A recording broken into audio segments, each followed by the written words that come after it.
Hi, I'm James Blackwell with Blackwell Real Estate of Maryland, D.C., Delaware, and Virginia, here with your Mid-Atlantic Housing Report for August of 2025. Despite mortgage rates falling to a 10-month low, housing market activity in the Mid-Atlantic remains sluggish in August as both buyers and sellers continue to hold back. Sales were down 2.7% year over year across the region, with the biggest declines in southern Maryland and north central Virginia, areas that have been more directly impacted by federal government layoffs and budget cuts. Now, lower rates enticed some buyers into the market in August as the number of new pending sales in the region were actually up 1.6% compared to a year ago. However, the number of new home purchase contracts on homes remains low by historical standards. In addition, markets that have been resilient this year, including the Philadelphia metro area, experienced a downtick in new contracts this August. According to Lisa Sturdivant of Bright MLS, many prospective home buyers are being left on the sideline even as mortgage rates have started to ease.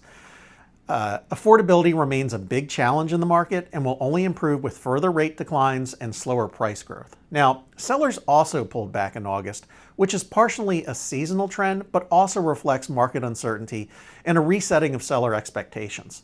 There were 21,963 new listings that came onto the market, which is down 2.3% compared to last August and 7.7% compared to last July.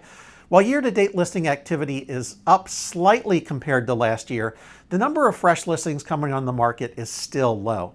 Now, at the end of August, there were 45,956 active listings for sale in the entire Bright MLS service area, which is up 23.1% year over year.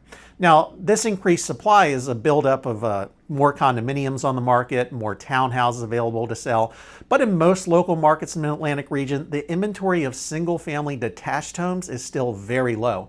And while inventory is at pre-pandemic levels across the country, in the Bright MLS service area, inventory is actually just 70% of what it was in 2019.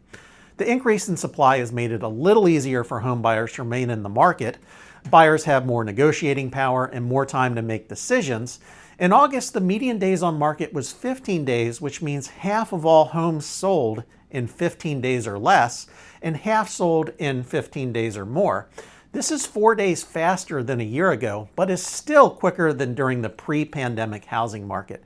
Now, the market is transitioning, though it is too early to call it a buyer's market or even a balanced market in the Mid-Atlantic region. Rather, we are kind of stuck in the market, as both buyers and sellers are moving cautious, waiting for lower mortgage rates and more economic certainty. Rates should come down slightly this fall, though buyers should expect mortgage rates to remain in the mid to low 6% range throughout the end of the year. Rather than try to time rates, buyers should take advantage of more inventory and more negotiating power this fall. Now, remember, all real estate is local, and these are the trends across the entire Mid-Atlantic region.